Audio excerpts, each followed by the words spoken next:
इडमो सिद्धाडम इडमो आयरियाडम इडमो उवज्झायाडम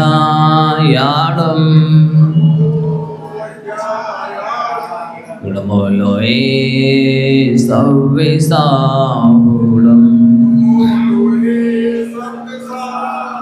एषो पंचनमो यारो सव्वे पावपणाशिणो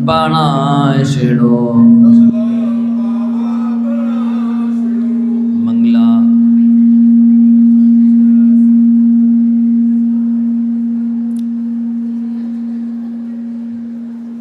मंगलाडं च सव्वेशिं परमं हवे मंगलम् चत्तारि मंगलम् अरिहन्ता मंगलम् सिद्धा मंगलम् साहो मंगलम् केवली प्रणीतो धम्मो मंगलम् चत्तारि लोकोत्तमा अरिहन्ता लोकोत्तमा सिद्धा लोकोत्तमा साहू लोकोत्तमा केवली प्रणीतो धम्मो लोकोत्तमा चत्तारि शरणं पव्वजामि अर्हन्ति शरणं पव्वजामि सिद्धि शरणं पव्वजामि साहू शरणं पव्वजामि केवली प्रणतं धम्मं शरणं पव्वजामि बुरे त्रिकाल प्रति नौ देवताओं की उल्लेख श्री आदिनाथ भगवान की अक्षय तृतीया महापर्व की आचार्य भगवंत गुरुवर श्री विद्यासागर जी महाराज की आचार्य भगवंत श्री समय सागर जी महाराज की परम पूज्य मुनिवर श्री निर्दोष सागर जी महाराज की आदिनाथ की प्रतीक छवि मुनिवर श्री निर्दोष सागर जी महाराज की जय। तो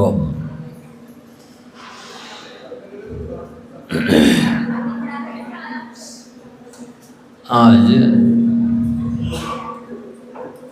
अक्षय तृतीया महापर्व के अवसर पर अपन को समझना है कि अक्षय तृतीया पर्व कब से चालू हुआ और क्यों चालू हुआ और किन के माध्यम से चालू हुआ।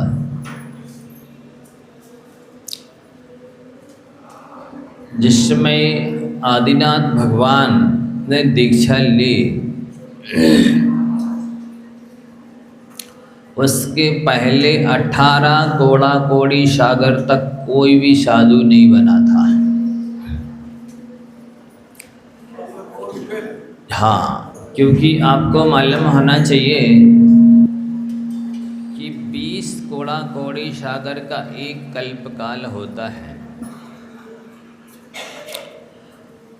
10 कोड़ा कोड़ी सागर के एक उत्सर्पणी काल, 10 कोड़ा कोड़ी सागर का एक अवसर्पणी काल है। तो उस 10 कोड़ा कोड़ी सागर प्रमाण अवसर्पणी काल में पहले उत्सर्पणी काल आया, तो सुषमा नामक काल आया जो 4 कोड़ा कोड़ी सागर प्रमाण था।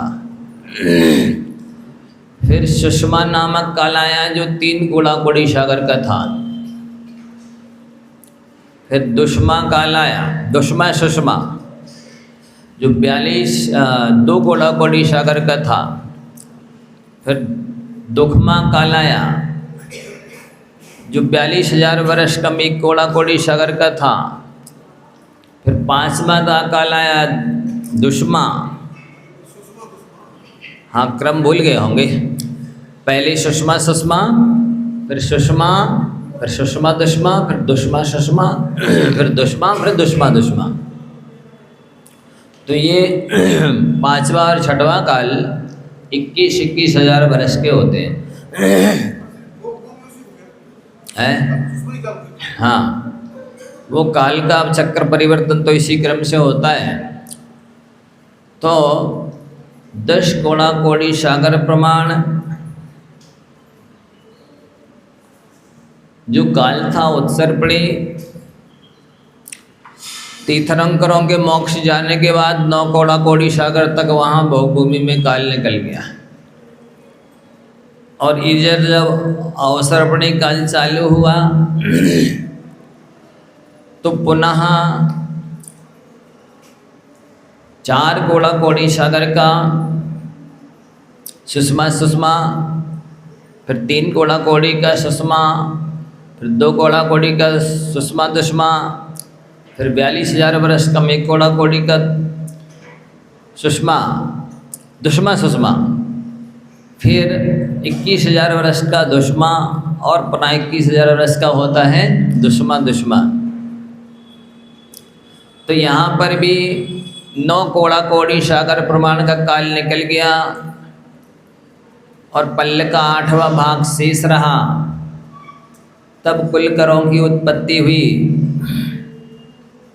भोग भूमि के बाद जब कर्म भूमि प्रारंभ होती है तो भोग भूमि में तो 10 प्रकार के कल्प वृक्ष होते हैं। उन 10 प्रकार के कल्प वृक्षों के माध्यम से ही सारी भोगोपभोग की सामग्री मिलती है। उस समय कोई व्यापार, खेती इत्यादि कुछ नहीं करना पड़ता आजीविका के लिए। ना ही उस समय कोई मुनि आर्य का श्रावक श्राविका व्रती होते हैं।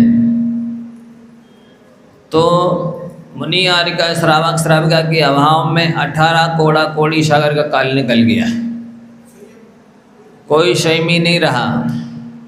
और जब इतना लंबा काल चतुर्भुज संघ के अभाव में निकल गया तो लोगों को फिर मुनिचर्या का ज्ञान भी नहीं रहा। और जब 14 कुलकर हुई तो जो भोगभूमि में नहीं थी वो नई नई चीज़ें जैसे सूर्य चंद्रमा का दिखना है, या फिर जो शाकाहारी जो जानवर थे सभी शाकाहारी थे, धीरे धीरे जो मांसाहारी जानवर हमें क्रूर होने लग गए। तो कुलकरों ने ज्ञान कराया कि आपको, उनसे जब जनता भयभीत हुई कि ये क्या दिख रहे हैं तो कुलकरों ने बताया ये सूर्य चंद्रमा है, अब ये जानवर धीरे धीरे क्रूर हो रहे हैं, इनसे सावधान रहने की आवश्यकता है, लाठी इत्यादि से अपनी सुरक्षा करनी है। और धीरे धीरे जब कल्प वृक्षों ने फल देना कम कर दिया, बंद जैसा कर दिया, तो जनता घबराने लगी कि अब हम लोग अपनी आजीविका कैसे करें। तो 14वें कुलकर आदिनाथ वो नावी राय जी थे। उसके बाद में जब ऋषभदेव तीर्थंकर ने जन्म लिया तो वो जन्म से ही 3 ज्ञान के धारी थे।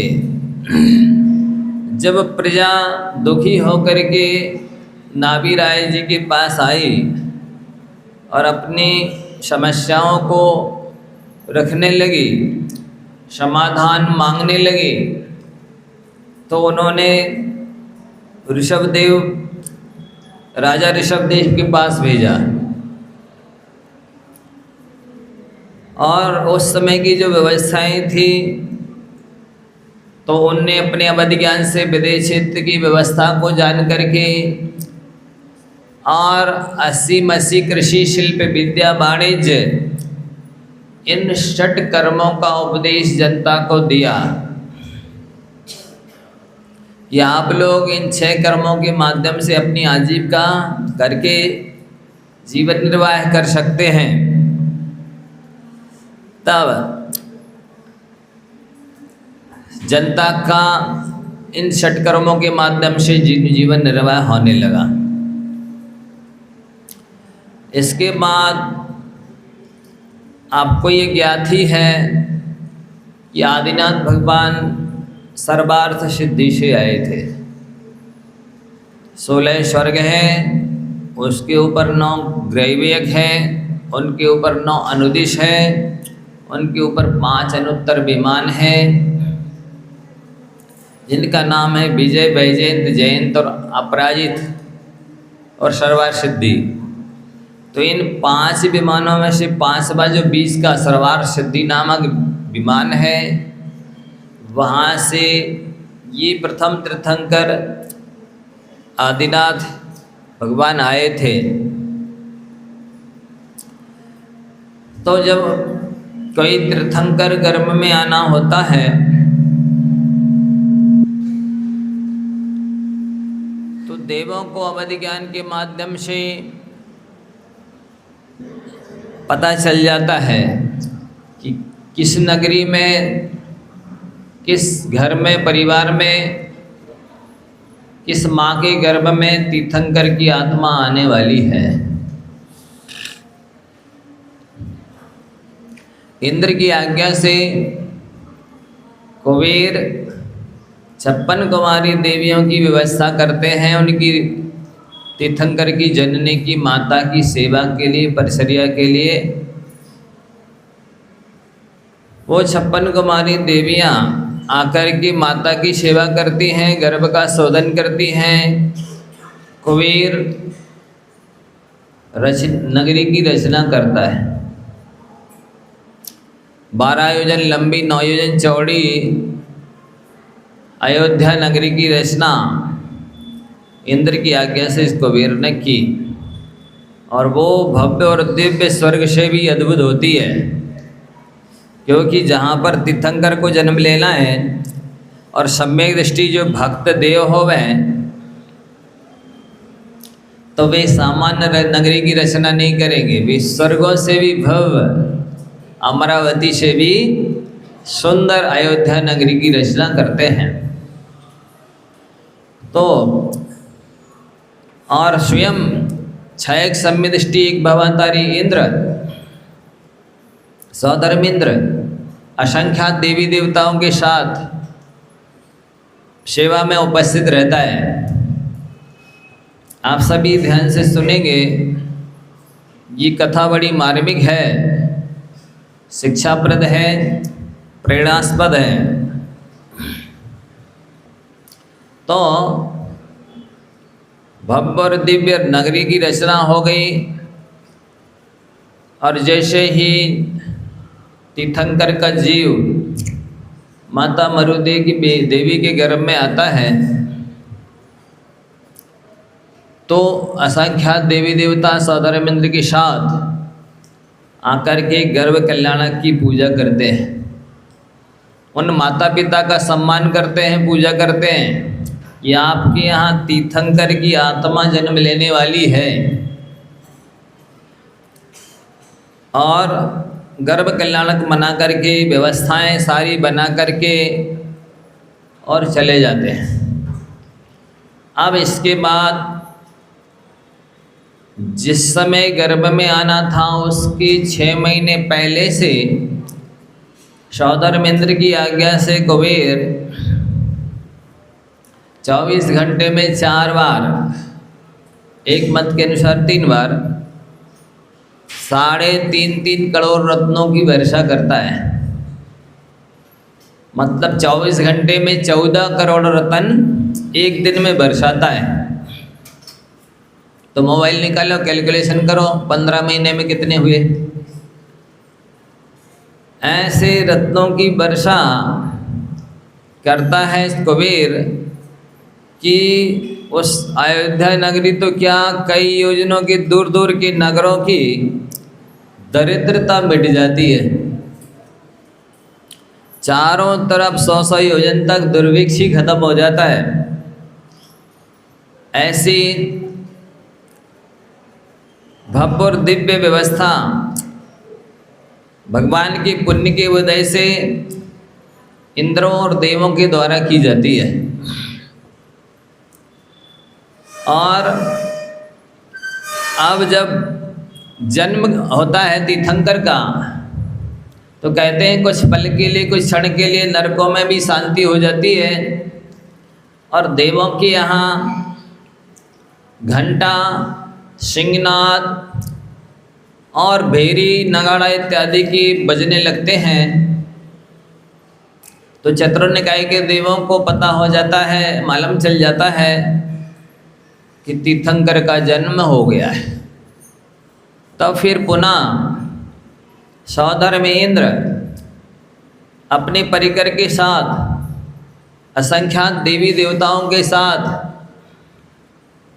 कल्प वृक्षों से मनमानी सामग्री लेकर के 1 लाख योजन के लंबे चौड़े विक्रिया से बने हुए ऐरावत हाथी के ऊपर सवार होता है। जिस 1 लाख योजन जितना कि लंबा चौड़ा जम्बूद्वीप है ना, भारत क्षेत्र नहीं, पूरा जम्बूद्वीप, इतनी बड़ी विक्रिया के साथ पहले वो ऐरावत हाथी बनता है, फिर धीरे धीरे जैसे नीचे आता जाता है तो विक्रिया को संकुचित करता जाता है। नहीं, आप सब कहेंगे कहाँ बनेगा वो हाथी? जम्बूद्वीप बराबर है और भारत क्षेत्र में आना है। जो जम्बूद्वीप का 190वां भारत क्षेत्र का है हिस्सा, 526 सही 6/19 योजन, वहाँ 1 लाख योजन का ऐरावत हाथी कहाँ बनेगा? तो वो जैसे जैसे नीचे आता जाता है तो विक्रिया को संकुचित करता जाता है। 1 लाख योजन प्रमाण होता है। ऐरावत हाथी 108 मुख होते हैं और एक एक मुख में 8-8 दांत होते हैं और एक एक दांत पर एक एक सरोवर होता है और एक एक सरोवर में 108 सहस्त्र दल कमल होते हैं। कमलिनी, और एक एक कमलिनी में 108 कमल होते हैं और एक एक कमल में 1008 पाखड़ी वाले कमल होते हैं और एक एक कमल पर पत्ती पर एक भव्य सरोवर होता है। सरोवर के अंदर भी एक कमल होता है, उस पर एक एक देवांगना नृत्य करते हुए आती है। वो सीन, वो दृश्य एक अद्भुत नज़ारा होता है, देखने लायक होता है।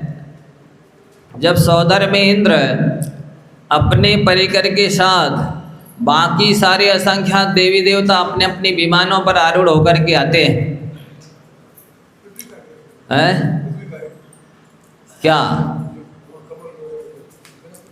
ये विक्रिया से बना हुआ है? पृथ्वी का एक ही है। ऐरावत हाथी तो एक देव बनाता है, विक्रिया से अपना रूप बना लेता है। ऐरावत हाथी का आवियोग जाति के देव होते हैं, वो इंद्र की आज्ञा से बनाते हैं, सौधर्म इंद्र आदि की आज्ञा से ऐरावत हाथी का रूप बनाता है।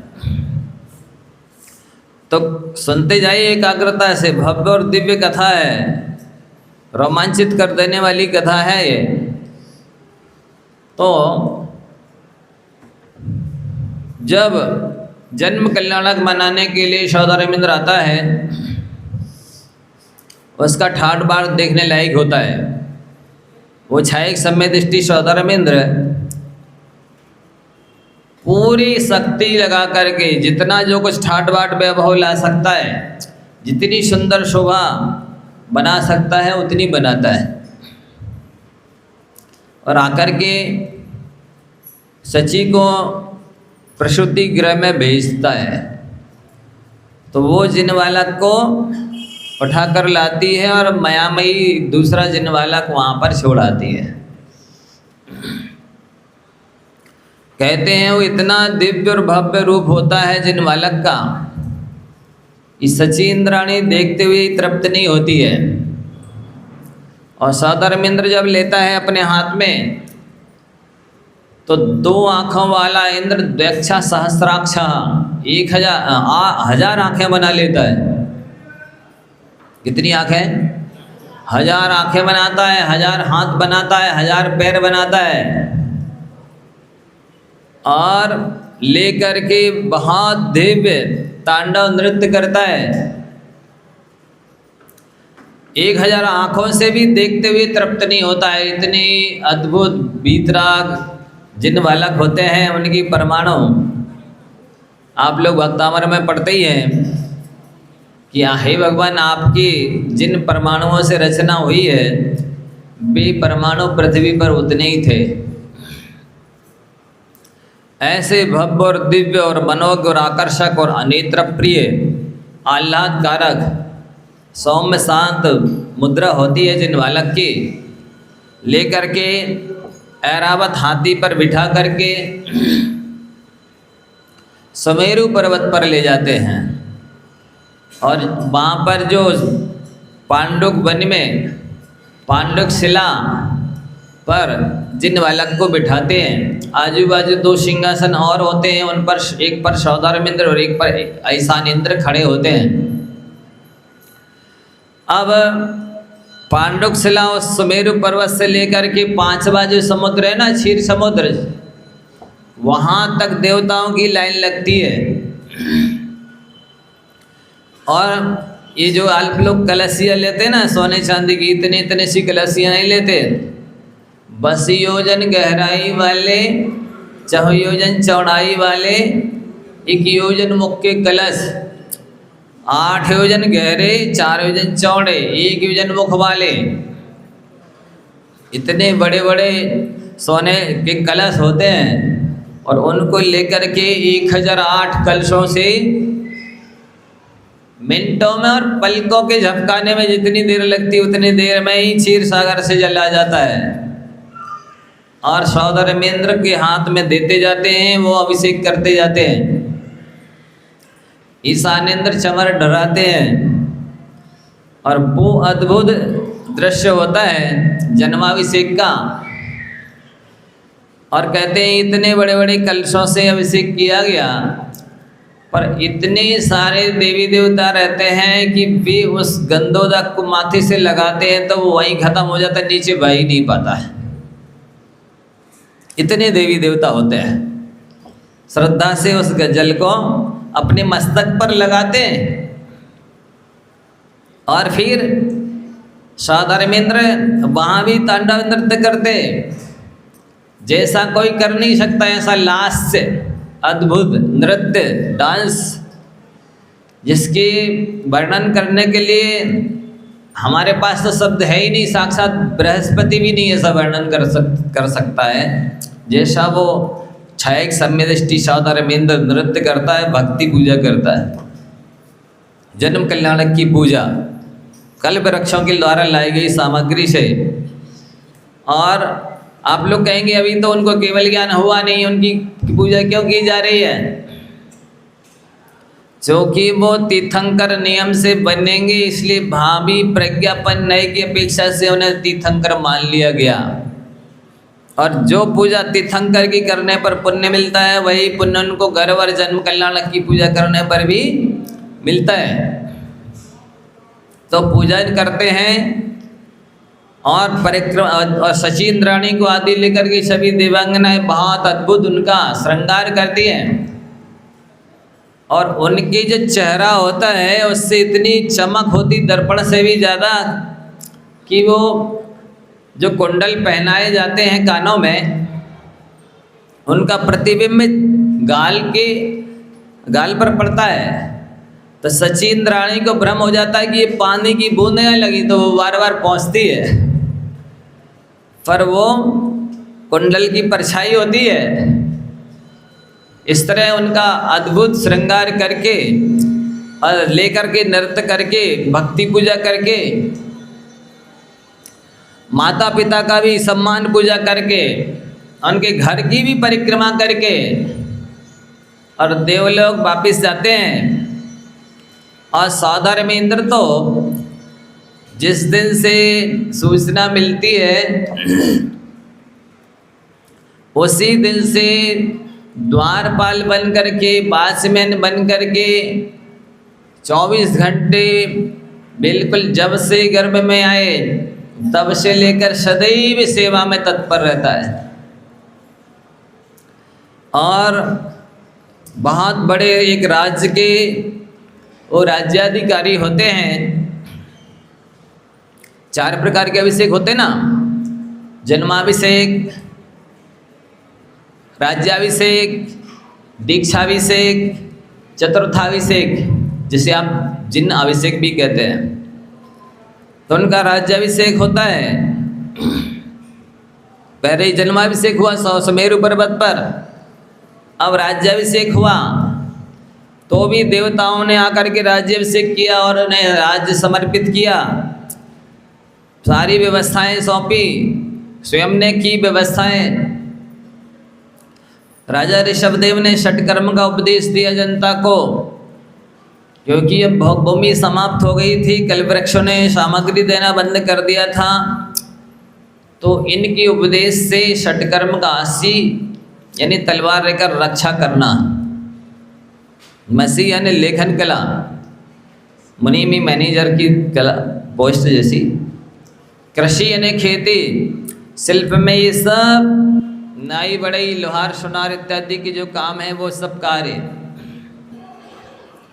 विद्या में पढ़ाने लिखाना और वाणिज्य में व्यापार, जिसमें कम से कम हिंसा हो, न्याय नीति से किए जाने वाले व्यापार करने की जहाँ पर शिक्षा दी जाती है वो वाणिज्य नाम का एक कर्म है। इन षटकर्मों का उपदेश दिया। आदिनाथ भगवान की 84 लाख पूर्व वर्ष की आयु थी। 20 लाख वर्ष पूर्व तक तो वो बच्चे की बाल्यावस्था में रहे, गिल्ली डंडा जैसे खेलते रहे। 63 लाख पूर्व तक उन्होंने राज्य किया। ऐसे उनके लगभग 83 लाख पूर्व वर्ष निकल गए राज्य भोग करते हुए, राज्य का संचालन करते हुए। आपको जैसा कि पहले बताया गया कि वो सर्वार्थ सिद्धि से आए थे, और सर्वार्थ सिद्धि कौन जाता है ये भी आपको मालूम होना चाहिए। जो उत्तम संगनन के धारी होते हैं, महामुनि बनकर के कठोर उग्र शुद्ध तपस्या करते हैं, अत्यंत वैरागी होते हैं, वे सर्वार्थ सिद्धि जाते हैं। तो ऐसी उग्र तपस्या करके आदिनाथ भगवान का जीव पिछले भाव में मुनि बन करके और सर्वार्थ सिद्धि गए हुए थे। और ये भी आपको मालूम है कि सर्वार्थ सिद्धि के जीव एक भवातारी होते हैं, चरम शरीरी होते हैं, तद्भव मोक्षगामी होते हैं, सम्यक दृष्टि ही होते हैं। छायक सम्य दृष्टि है, छाया सम्य दृष्टि हो सकते हैं। ये तो आदिनाथ भगवान छायक सम्य दृष्टि थे। तो जब 83 लाख वर्ष पूर्व तक राज्य का भोग उपभोग संचालन इत्यादि करते हो गए, सारी व्यवस्थाएं अनुकूल, सारे लोग अनुकूल, सेवा में देवता लोग, इंद्र ही सौदर में इंद्र खड़ा है सेवा में, फिर किस चीज़ की कमी है? कोई कमी नहीं थी। उनकी नंदा सुनंदा नामक 2 पत्नियां थी और 101 पुत्र और 2 पुत्रियां उनकी थी, ब्राह्मी और सुंदरी। नंदा के 100 पुत्र 1 पुत्री, सुनंदा के 1 बाहुबली और 1 पुत्री। उनकी ब्राह्मी थी, इनकी सुंदरी नामक पुत्री थी। आदिनाथ भगवान ने अपनी एक पुत्री को अंक विद्या सिखाई, दूसरी को लिपि विद्या सिखाई। भरत बाहुबली उनके ये जो 2 पुत्र थे, भरत चक्रवर्ती थे, 6 खंड के अधिपति, बाहुबली कामदेव पद के धारी थे। ये दोनों भी सर्वार्थ सिद्धि से आए थे। ये भी चरम शरीरी, तद्भव मोक्षगामी, छायक सम्य दृष्टि, वज्रसम नारा संगनन के धारी बहुत बड़े बड़े राजा थे। 6 खंड पृथ्वी इनके दासी के समान थी। फिर भरत ने तो 60,000 वर्ष दिग्विजय करके 6 खंड पर राज प्राप्त किया। बाहुबली को पोतनपुर का राज दिया गया था।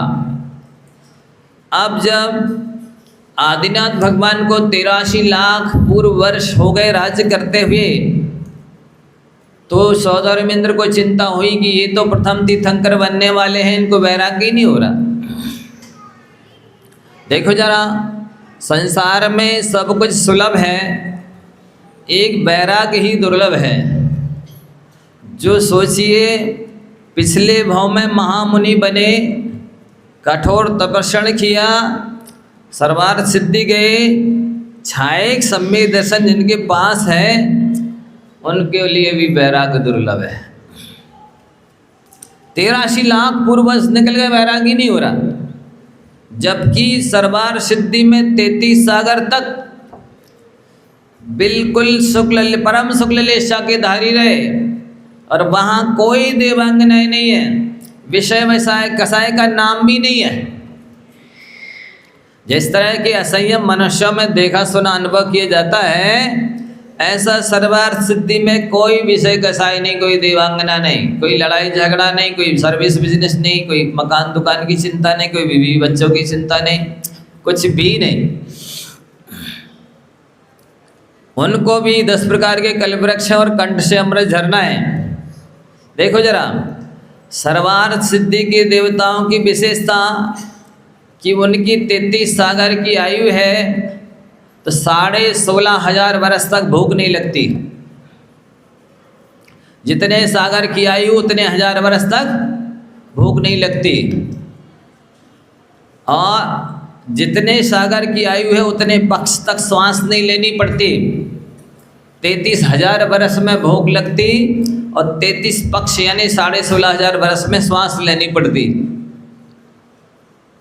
शरीर में कोई रोग नहीं, कोई तकलीफ नहीं, कोई प्रतिकूलता नहीं, केवल 33 सागर तक तत्व चर्चा करनी है, कहीं आने जाने का विकल्प भी नहीं। अवध ज्ञान रूपी टेलीविजन से सब कुछ दिखता है, पूरे लोक नाड़ी को देख सकते हैं, अनेक भगवों के आगे पीछे की जान सकते हैं, इतना ज्ञान। और पूरे जब इंद्र के पास ही इतनी शक्ति होती है, सबको जम्बूद्वीपम पल्लट्टति कि वो जम्बूद्वीप को डमरू की तरह ऐसा घुमा सकता है, तो फिर सर्वार्थ सिद्धि के देव के पास कितनी शक्ति होगी, आप अनुमान लगाइए।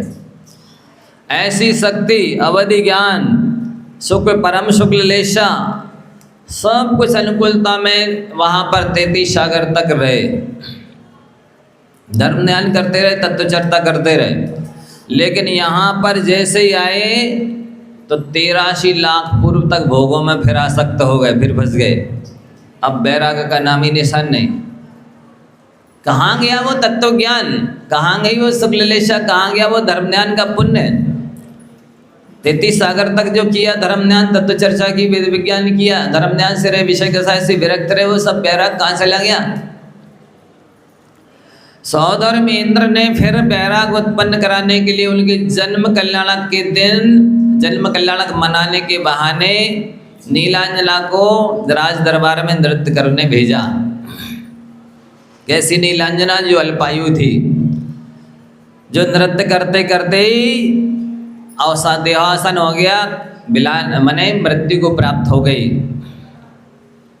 तुरंत दूसरी नीलांजना भेज दी, लेकिन अवधि ज्ञानी महाराज की दृष्टि से ये चीज़ बात छुप नहीं सकी। वो समझ गए कि पहली वाली देवांगना मर गई है, और उसकी मृत्यु को देख करके आदिनाथ भगवान को वैराग्य हो गया कि देखो जैसे ये मर गई है वैसे ही सभी को मरना है। यहाँ स्थायी चारों गतियों में किसी की आयु नहीं है। जो भी जन्म लेता है वो मरने के लिए ही जन्म लेता है। जिस दिन से जन्म लिया उसी दिन से मरण चालू है। सद्भव मरण और आवेशी मरण, प्रत्येक क्षण जो आयु कम होती है उसको आवेशी मरण कहते हैं। तो प्रत्येक क्षण व्यक्ति मर रहा है। जैसे कोई व्यक्ति को कहा कि इसको शमशान पर ले जा कर के फांसी पे चढ़ा दो, अब वो यहाँ से जितने कदम शमशान की ओर बढ़ रहा है उतने कदम मौत उसके पास आ रही है। ऐसे अपन सब भी मौत के निकट पहुंच रहे हैं। प्रत्येक क्षण प्रत्येक पल मौत हमारे पास नहीं आ रही, हम मौत के पास जा रहे हैं। तो उन्हें वैराग्य हो गया और अपना राजपाट भरत बाहुबली को सौंप दिया और दीक्षा लेकर के 6 महीने के लिए ध्यान में बैठ गए। कितने दिन का उपवास किया? 6 महीने का। एक उपवास नहीं किया, बेला तेला चोला छेला पक्ष मास के नहीं किए, 6 महीने के उपवास किए। अब इसके बाद में आहार के लिए उठे। तो जैसा कि आपको पहले बताया गया कि 18 कोड़ा कोड़ी सागर तक कोई मुनियार का श्रावक श्राविका नहीं हुए। उत्सर्पणी काल की 9 कोड़ा कोड़ी सागर और अवसर्पणी काल की 9 कोड़ा कोड़ी सागर, इतने समय तक कोई मुनियार का श्रावक श्राविका नहीं हुए। तो धर्म तीर्थ का लोभ जैसा हो गया था, कोई नौदा भक्ति नहीं जानता था। जब आदिनाथ भगवान आहार के लिए उठे तो लोग समझ ही नहीं पा रहे कि ये काहे के लिए उठे हैं, कहाँ जा रहे हैं, क्या चाहते हैं। लोगों को लगा शायद राज्य में वापस आना चाहते, तो राज ले लीजिए भगवान, आपका ही है, आप संभालिए। कोई हाथी घोड़ा दे रहा है, कोई कन्याएं दे रहा है, कोई वस्त्राभूषण दे रहा है, लेकिन ये सब तो दे रहा है, पर नौदा भक्ति से आहार नहीं दे रहा कोई। समझ रहे हैं? अब यहाँ पर आपको कर्म सिद्धांत समझ लें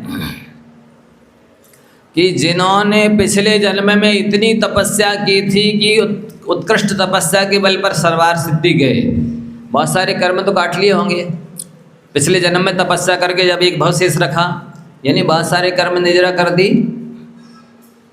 फिर 33 सागर सर्वार सिद्धि में रहे, शुक्ल लीशा के साथ, अवैध ज्ञान के साथ, विषय कसाय से दूर रहे, ब्रह्मचारी जैसे रहे, धर्म ध्यान करते रहे। तो इससे भी तत्व चर्चा से बहुत सारा पुण्य बांध लिया होगा। बहुत कुछ कर्मों की निजरा तो हो ही गई होगी। यद्यपि असंयम में जितनी निजरा होती है उससे ज़्यादा बंद होता है। फिर वहाँ से आए, यहाँ कहते हैं राज्य व्यवस्था में उन्होंने षट कर्म का उपदेश दिया था। तो कृषि का जिस समय उपदेश दिया उस समय ये भी बताया कि जब आप लोग दाएं जानते ना, खलिहान में गल्ला बोलते, क्या बोलते हैं, जब बैलों को लगा करके और दाएं करोगे तो बैल ज़्यादा अनाज नहीं खा ले, नहीं पेट फूल जाएगा, मर जाएगा। तो मुसी का लगा देना, मुंह में क्या होती जाली टाइप की, मुसी का बांध देना, जिससे वो ज़्यादा ना खाएं, बीमार ना हो जाए, मर ना जाए। कहते हैं उस उपदेश के देने से उनको अंतराय कर्म का बंद हो गया। ये मैंने पढ़ा तो नहीं है, सुना सुना बताया रहा हूँ। इतने बड़े अंतराय कर्म का बंद हो गया वो कि 6 महीने के उपवास करने से भी नहीं कटा। आप सब सुन लो, माता मैंने भाई बंधु सभी लोग, कोई भी धर्म के मार्ग पर आगे बढ़ता है, हम पूजा करें आए, अरे जा घर दुकान पे जा, ऑफिस में जल्दी महाराज को छोड़े आए, लेने जा रहे, कहे तूने ही ठेका ले लिया है, तो ही उनकी अगवानी करेगा, तो ही उनको भेजने जाएगा, तो ही चौका लगाएगा, तो ही 100 से ले जाएगा, सब तुम्हें ने ठेका ले लिया। ये अंतराय नहीं बनता ऐसा बोलने से। कोई भी धर्म के क्षेत्र में आगे बढ़ना चाहे, मान लो पत्नी प्रतिमा लेना चाहे, तो पति कहेगा अरे हम नहीं जानते, तुम जानो, तुम अपना काम जानो, हम नहीं व्यवस्था करेंगे, तुमसे बने तो पालो। ये अंतराय कर्म नहीं बन गया। और पुरुष लेना चाहेगी तो कोई महिला कहेगी नहीं अभी नहीं लो, अभी तो खेलने खाने के दिन है, 50 साल की उम्र में वो क्या बोल रही है, अभी तो खेलने खाने के दिन है। तो ऐसे अंतराय कर्म अज्ञान से जीव बांधते हैं। इसलिए आपको शिक्षा लेनी है कि स्वप्न में कभी भी किसी भी व्यक्ति को अच्छे काम करने से मना नहीं करना। यदि अपना भला चाहते हो, अंतराय कर्म नहीं बांधना चाहते हो तो सोचे, इतना सा उपदेश दिया बैलों को मसीह का लगाने का, और इतना बड़ा अंतराय कर्म बना कि 6 महीने के उपवास करने से नहीं कटा। और चलो ठीक है, 6 महीने के उपवास से नहीं कटा, अब आज आहार के लिए उठे और आज विधि नहीं मिली, 9 भक्ति से आहार किसी ने नहीं दिया और क्षमता रखी, आके फिर ध्यान में खड़े हो गए। इस क्षमता रखने से कर्म नहीं कटे। दूसरे दिन फिर आहार के लिए निकले, फिर 9 भक्ति से किसी ने आहार नहीं दिया, फिर आके ध्यान में बैठ गए। इस क्षमता भाव से कर्म नहीं कटे। तीसरे दिन फिर निकले, फिर 9 भक्ति से आहार नहीं दिया किसी ने, फिर आके शांति से समता भाव से बैठ गए ध्यान में। इससे भी कर्म नहीं घटे। कितने दिन हो गए? 7 महीने 7 दिन तक अलाव रहा, अलाव नहीं मिल, आहार नहीं मिला, दादा भक्ति से किसी ने आहार नहीं दिया, इससे कर्म नहीं घटे। 6 महीने के उपवास और 7 महीने 13 महीने 7 दिन तक तपस्या की, अभी कर्म नहीं घटे 6 दिन तक। आप लोग तो इतने जल्दी संतुष्ट हो जाते हैं कि वो हम तो पूजा कराए थे सवेरे और हमने एक प्रतिमा विराजमान कर दी है, कहीं कोई एक आध व्रत कर लिया, अब तो हमारा कल्याण हो जाएगा। थोड़ा सा कान खोल करके सुनो क्या बोला जा रहा है कि आदिनाथ भगवान जैसे महापुरुष जो सर्वार सिद्धि से आए, उसके पहले मुनि बन के कठोर तपस्या की, सर्वार सिद्धि में धर्म ध्यान किया, यहाँ पर दीक्षा लेने के बाद में 13 महीने 7 दिन तक तपस्या की। उतना सा कर्म बांधा अंतराय का, मूसी का बांधने का उपदेश दे करके, और ऐसे कर्म का उदय आया कि आचार्य गुणवंतर महाराज जी लिखते हैं कि देखो कहाँ तो महापुरुष, आप ध्यान देना, जिनके गर्भ में आने से 6 महीने पहले ही सौदर मिंद्र को आदि लेकर सभी देवों को पता चल गया कि अयोध्या नगरी में माता मरु देवी के गर्भ में प्रथम तीर्थंकर का जीव आने वाला है। अवधि ज्ञान से जान करके और गर्भ में आने के 6 महीने पहले से रत्नों की वर्षा करना शुरू कर दी। 9 महीने तक भी 15 महीने तक रत्नों की वर्षा की। कितने? 14 करोड़ प्रतिदिन। 56 कुमारी देवियों की सेवा के लिए नियुक्ति की और सारी स्वयं सेवा व्यवस्था सौदर मिंद्र करता रहा, क्योंकि उसे अवधि ज्ञान से मालूम था कि ये तीर्थंकर बनने वाले हैं। इसके बाद में गर्भ कल्याणक मनाया असंख्यात देवी देवताओं ने आकर के, जन्म कल्याणक मनाया असंख्यात देवी देवताओं ने आकर के, और जब दीक्षा ली तो असंख्यात देवी देवता तो आए दीक्षा कल्याणक मनाने के लिए। वे पंचम स्वर्ग के लौकांतिक देव भी आए जो कहीं नहीं जाते, यहाँ तक कि मध्यलोक के या कहीं के जिनालयों के दर्शन करने भी नहीं जाते, किसी का और दूसरा कल्याणक मनाने भी नहीं जाते, यहाँ तक कि निर्वाण कल्याणक मनाने भी नहीं आते हैं। वे भी दीक्षा कल्याणक में आए और असंख्यात देवी देवताओं ने दीक्षा कल्याणक मनाया।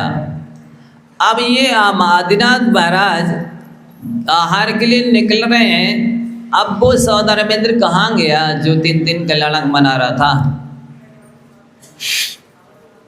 असंख्यात देवी देवता कहाँ गए और कहाँ गया उनका अवधि ज्ञान?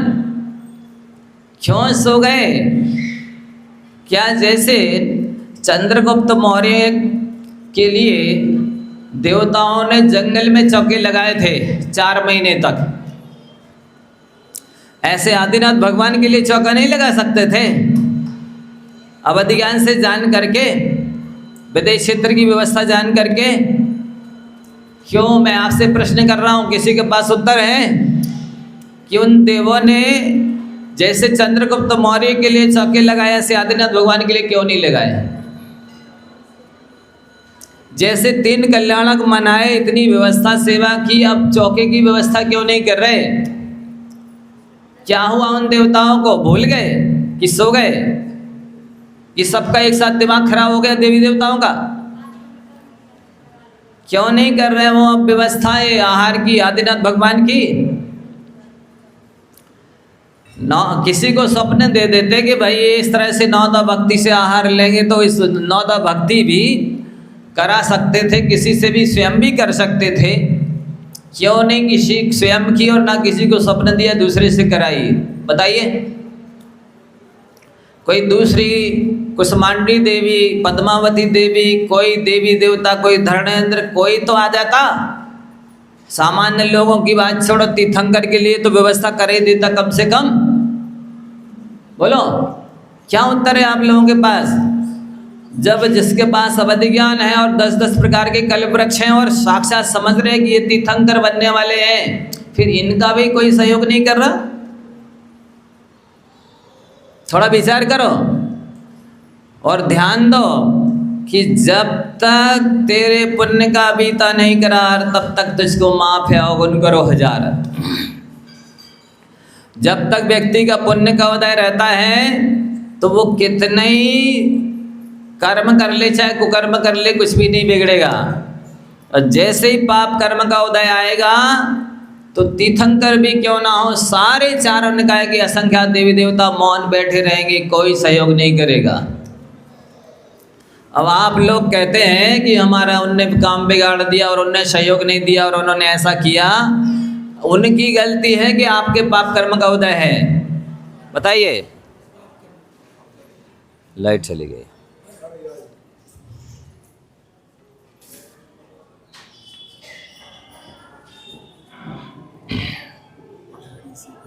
हाँ तो हो गई।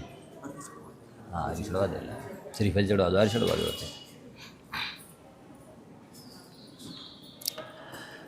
ओम ओम ओम ओम ओम ओम ओम ओम। हाँ आप लोग ध्यान से सुनिए। तो क्या हुआ, पुण्य कर्म के उदय हो तो चांडाल भी होगा तो भी देवता लोग आकर के उसके लिए सिंहासन की रचना कर देंगे। यमपाल चांडाल ने चतुर्दशी में फांसी लगाने का नियम लिया था कि नहीं लगाएंगे, और राजपुत्र ने ही राजा की आज्ञा का उल्लंघन किया, अष्टांगिक में और मांसाहार कर लिया। तो राजा ने आज्ञा दी थी यमपाल चांडाल को कि फांसी लगा दो इसको। जब उसने कहा हमारा तो त्याग है चतुर्दशी में फांसी लगाने का, तो राजा ने कहा इन दोनों को पोटली में बांधो और गहरे तालाब में फेंक दो, जल जंतु मगरमच्छ खा जाएंगे। वो यमपाल चांडाल अपने नियम में दृढ़ रहा, तो देवताओं ने आकर के उस चांडाल के लिए सिंहासन की रचना कर दी और राजकुमार को जल जंतु खा गए। उसकी कोई व्यवस्था नहीं की, कोई रक्षा नहीं की। तो पुण्य का उदय होगा तो चांडाल की सेवा के लिए सिंहासन बनाने के लिए देवता आ जाएंगे, और पाप का उदय होगा तो तीर्थंकर भी क्यों ना रहे, कोई भी देवी देवता सेवा सहयोग करना नहीं आएगा, ना किसी को सपना देगा। इसलिए हमारा आप सबसे कहना है कि आप किसी से ना डरें, लेकिन पाप से अवश्य डरें, क्योंकि अपनी आत्मा का सच्चा शत्रु और पक्का शत्रु यदि कोई है तो पाप है। और यदि आप कुछ भी ना करें लेकिन धर्म अवश्य करें, क्योंकि धर्म के बल पर, पुण्य के बल पर ही सारी व्यवस्थाएं सुरक्षाएं होती हैं, सारी सुख सुविधाएं फैसिलिटी मिलती है। धर्म के बल पर भी स्वर्ग मोक्ष मिलता है। इसलिए अपना भला चाहते हो तो धर्म करो, दान पूजा स्वाध्याय संयम इत्यादि का पालन करो। ये बहुत बड़ा दृष्टांत है आदिनाथ भगवान का। ये जो प्रथम तीर्थंकर जिनके 3 दिन कल्याण का संख्या देवी देवताओं ने मना लिए, बेमुनि अवस्था में भिखारियों की तरह घूम रहे हैं, आहार के लिए कोई ना व्यवस्था बना रहा, ना स्वप्न दे रहा, ना विज्ञान से काम कर रहा, कुछ भी नहीं कर रहा। जबकि भरत और बाहुबली भी सरवार सिद्धि से आए थे, वे भी 3 ज्ञान के धारी थे जन्म से, वो भी अपना विज्ञान लगा सकते थे और विदेश क्षेत्र की व्यवस्था जान करके और लोगों से व्यवस्था करवा सकते, स्वयं कर सकते थे। लेकिन आदिनाथ भगवान के पाप कर्म का उदय था, इसलिए ना असंख्यात देवी देवताओं ने अपना विज्ञान लगाया, ना कोई व्यवस्था की, ना चौके लगाए, और ना भरत बाहुबली ने अपना विज्ञान लगाया। कि आदिनाथ पता तो चली गया होगा ना कि हमारे पिताजी जिनने दीक्षा ली है उनको 6 महीने उपवास के और 6 महीने 7 महीने से, अभी 7 महीने 6 दिन से आहार के लिए घूम रहे हैं। अब विज्ञान लगा लेते, क्यों घूम रहे हैं, क्या चाहते हैं, 9 भक्ति से आहार चाहते हैं तो वो जान करके और कर देते, स्वयं कर सकते थे, गृहस्थ थे, श्रावक थे, किसी से भी करा सकते थे, राजा महाराजा थे। तो बंधुओं, जब अंतराय कर्म कटा और 13 महीने 6 दिन निकल गए, तब अक्षय द्वितीया के दिन राजा श्रेयांश को पिछली रात्रि में स्वप्न आया, और ये सारी विधि व्यवस्था उनने स्वप्न में जान ली कि ऐसा ऐसा है, अगले दिन हमारे घर तीर्थंकर आने वाले हैं, और वो 9 भक्ति से हम लोग 10 भाव पहले सुन लो, जिस समय वज्रजंग और श्रीमती की पर्याय में थे, आदिनाथ भगवान का जीव राजा वज्रजंग था और राजा श्रेयांश का जीव उनकी पत्नी श्रीमती था। तो उन्होंने 10 भाव पहले चारण रिद्धिधारी 2 अपने स्वयं के पुत्र जिन्होंने दीक्षा ले ली थी, रिद्धियाँ हो गई थी, उनको आहार दिए थे नवदा भक्ति से। इसलिए उनको वो स्वप्न आया और सारी विधि पता चल गई कि ये मेरे पिछले 10 भाव पहले के पति हैं, इस जन्म में तीर्थंकर हैं और यहाँ पर आहार लेने के लिए आ रहे हैं। तो जिसने पहले अपने सगे हाथों से आहार दिया है उसी को इस तरह के स्वप्न आते हैं और वही तीर्थंकर को आहार देने का सौभाग्य प्राप्त करता है। हाथ बांध के खड़े रहते, दूसरे दूर से ही महाराज निकल रहे आहार के लिए। महाराज आहार कर रहे, महाराज आहार करके आ गए। तुम्हारे हाथ नहीं है, काहे के लिए बांध के खड़े हो? लूले हो कि लंगड़े हो? दान की महिमा नहीं मालूम? साधु को 1 ग्रास आहार दान देने का महत्व क्या है देखो। वो उत्तम पात्र को आपने नवदा भक्ति से यदि आहार दिया है तो इस 1 ग्रास ने आपकी 84 लाख योनियाँ होती हैं, 4 गतियाँ होती हैं। साधु को 1 ग्रास आहार देने से 83,99,999 योनियाँ कट जाती हैं। 3 गतियों में सब जगह ताला लग जाता है। ओम नमः ओम। तो मात्र एक ही गति शेष रह जाती है, देव गति में ही जाता है यदि सम्यक दृष्टि है तो। और दान देने वाला मिथ्या दृष्टि भी होगा तो उत्तम भोग भूमि में जाएगा। वहाँ पर 3 पल्ल तक 10 प्रकार के कल्प वृक्षों से भोग की सामग्री पाएगा। भोग भूमि के सुख स्वर्ग के सुख से कम नहीं है। वहाँ पूरे जीवन ना कोई रोग शोक है, ना आदि व्याधि है, ना कोई सर्विस बिजनेस करना है, ना कोई किसी तरह की बीमारी है, कुछ भी प्रतिकूलता नहीं है। साधु को आहार दान दिया है इसलिए 3 पल्ल तक सुख शांति से रहते, कल्प वृक्षों से भोग भोगते हैं। लेकिन 3 पल्ल तक भोग भोगने के बाद भी ये जो साधु को आहार दान दिया है वो पुण्य खत्म नहीं होता। वहाँ से फिर भी 3 गति 83,99,999 योनियों में ताला लगा है। एक ही पर्याय मिलेगी, भोग भूमि से स्वर्ग में ही जाओगे। स्वर्ग में सागरों पर्यंत 10 प्रकार के कल्प वृक्षों से भोग की सामग्री मिलती है।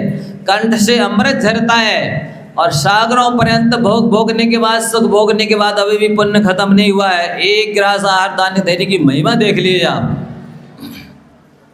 वहाँ से सागरों पर्यंत सुख भोगने के बाद अभी भी पुण्य खत्म नहीं हुआ है। वहाँ से भी 3 गति 83,99,999 योनियों में ताला लगा है। मात्र एक कुल मनुष्य गति में ही आओगे, उच्च कुल ही मिलेगा। बीतरागी वैरागी साधु को आहार दिया इसलिए बीतराग देव शास्त्रु के उपासक ही बनोगे और यहाँ भी उच्च कुल और श्रेष्ठ पद को प्राप्त करो। यहाँ के भोग भोगने के बाद अभी भी पुण्य खत्म नहीं हुआ, मुनि दीक्षा लोगे और मोक्ष प्राप्त करोगे। ऐसी आहार दान की महिमा है बंधुओं। या ज्ञानी और प्रमादी लोग कहते हो अरे इतना तो महंगा, हजारों का घी हो गया है और दूध और शुद्धि के मसाले और गेहूं कहाँ से लाएं। वो हमारे यहाँ व्यवस्था नहीं बन पाएगी भैया। वो फलानी अम्मा है ना, बिरती है, उससे क्या तो वो चौका लगा लेगी, पड़गा लेगी। अरे धिक्कार है ऐसे श्रावकों को जो जैन कुल में जन्म लेने के बाद भी दान पूजा साध्य नहीं करते हैं। उनके घर के लिए तो आचार्य पद्मनंदी महाराज जी ने कहा है कि वो घर नहीं है, सांप की बामी है जहाँ पर साधुओं के चरण नहीं पड़ते हैं। वो घर नहीं है, पक्षियों का घोंसला है जिस घर में साधुओं के चरण नहीं पड़ते हैं। जैसे सांप की बामी में अकेला सांप ही आता जाता है, पक्षी के घोंसले में अकेले पक्षी ही आते जाते हैं। अरे भोग भोगने से या पैसा प्राप्त करने से कोई बड़ा नहीं होता है, कोई धनाढ्य नहीं कहलाता है। धनाढ्य तो दान देने से अतिथि को माना जाता है, धर्मात्मा माना जाता है। उस श्रावक की अपेक्षा कौवा श्रेष्ठ है जो जिसको 3 दिन का भूखा भी क्यों ना हो और मात्र 1 टुकड़ा रोटी का मिला हो और मुझे यदि आभास हो कि मेरे साथी पक्षी कौवे आसपास हैं तो वो काँव करके पहले अतिथि संविभाग करेगा, अपने अन्य कौवों को खिलाएगा फिर खाएगा। लाखों करोड़ों की संपत्ति होते हुए भी दोनों हाथ मिले हैं, दोनों पैर मिले हैं, आंखें मिली हैं, फिर भी दान पूजा साध्य नहीं किया तो निरर्थक है। बंधुओं विचार करने लायक है। आचार्य पद्मनंदी महाराज जी ने यहाँ तक लिखा कि कोई सच्चा श्रावक होगा, सम्यक दृष्टि धर्मात्मा, और उसका एक इकलौता बेटा जवान हो, वह 20 साल की उम्र का और मर जावे, तो इतना दुख नहीं होगा जितना यदि साधु रहें और आहार दान ना दे पाए तो उसको कष्ट होता है। आप अनुमान लगा लो कितने सच्चे और पक्के धर्मात्मा और सम्यक दृष्टि श्रावक हो बंधुओं। इसलिए ये अक्षय तृतीया पर्व इसलिए प्रारंभ हुआ कि आदिनाथ भगवान ने राजा श्रेयांश का एक क्षुरस का आहार लिया, और जब उन्होंने पड़गाहन किया तो कहते हैं परिक्रमा लगाते समय ध्यान रखा कि उनकी परछाई पर भी हमारा पैर ना पड़ जाए, क्योंकि फोटो है, प्रतिमा है, परछाई है, एक ही बात है। चाहे परछाई पर पाँव रखो या पैरों से लांगो, और चाहे फोटो पर परछाई पर पैर रखो, पाँव से लांगो, और चाहे वेदी में विराजमान भगवान की प्रतिमा के ऊपर पाँव रखो, पैरों से लांगो, उतनी ही पाप लगता है। इसलिए कोशिश करनी चाहिए कि परछाई पर पैर ना पकड़े। और कहते हैं उनको ऐसा आनंद आया कि हो भाग्य, मैंने अपने हाथों से 10 पहले आहार दिया था, इसलिए आज तीर्थंकर को आहार देने का सौभाग्य मिल रहा है। तो आप लोग तो जल से पैर पखारते हो, उन्होंने अपने आंखों के आंसुओं से भगवान आदिनाथ के पैर पखारे थे, दोनों पादों का प्रक्षालन गिर दिया था आंखों के आंसुओं से, इतना हर्ष, उन्हें हर्षाश्रु निकले थे। बंधुओं, आदिनाथ भगवान ने एक क्षुरस का आहार लिया, वो अक्षीण महालय रिद्धि महारस रिद्धि के धारी थे। 3 अंजलि आहार रस लिया एक क्षुरस, इसके बाद वो सारा का सारा एक क्षुरस अक्षीण हो गया। पूरे नगर शहर के लोगों ने एक क्षुरस पिया, लेकिन उस दिन खत्म नहीं हुआ, अक्षय हो गया। इसलिए तभी से अक्षय तृतीया पर्व प्रारंभ हो गया। बंधुओं, समय बहुत हो रहा है, मैं आपसे कहना चाहता हूँ गृहस्थी, ये जैन कुल तभी सार्थक है, सफल है, इसमें जन्म लेना तभी धन्य धन्य और कृतकृत होगा जब आप वीतराग देव शास्त्रों की भक्ति पूजा करें, आहार दान देवें, संयम को धारण करें, तो जैन कुल में जन्म लेना सार्थक है। वस्तुतः इन दोनों हाथों की सार्थकता आहार दान देने से और पूजा करने से होती है। दोनों पैरों की सार्थकता तीर्थ यात्रा करने से होती है। दोनों आँखों की सार्थकता देव शास्त्रों के दर्शन करने से, स्वाध्याय करने से, जीवों की रक्षा करने से होती है। अन्यथा ऐसी 2 आँखें तो नारियल में भी लगी होती हैं, उनकी कोई वैल्यू नहीं होती है। जैसे अजा की बकरी के गले में थन होता है, पर उसकी कोई वैल्यू नहीं, किसी काम का नहीं है। इसी तरह जो उच्च कुल में जन्म लेने के बाद भी श्रावक दान नहीं देता, मुनियों को पूजा नहीं करता, स्वाध्याय नहीं करता, उसका जीवन उस बकरी के गले में लगी हुई थन की तरह बेकार है। इसलिए आज का एक परम पवित्र दिन, राजा श्रेयांश के बड़े भाई सोम, दोनों ने तीर्थंकर को आहार दिया था, इसलिए उसी भाव से वो मोक्ष गए। तीर्थंकर, प्रथम तीर्थंकर को प्रथम बार आहार देने वाले उसी भाव से मोक्ष जाते हैं बंधुओं। और सामान्य से सामान्य साधु भी हो, आहार देना कभी घाटे का सौदा नहीं है बंधुओं। जिन मुद्रा की सेवा पूजा करना तो जिनेंद्र भगवान की ही सेवा पूजा करना है।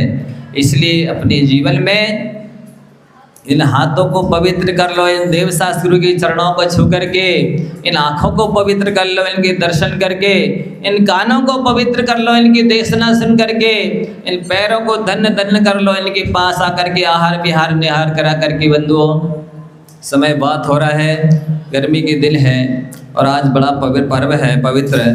आप सब अपने दोषों की आलोचना करके अभी तक जो ना किए हों दान पूजा इत्यादि, और अपने जीवन में बन सके, एक भी दिन बिना दान पूजा के नहीं जाना चाहिए, तभी आपका ये जीवन सार्थक होगा। इसी भावना के साथ हमारे बीच में 18 से आए हुए हैं, आए कृपा और महाराज जी को श्रीफल अर्पित करें और आगे समर्पित करें। 18 से पधारे हुए एवं बासोदा से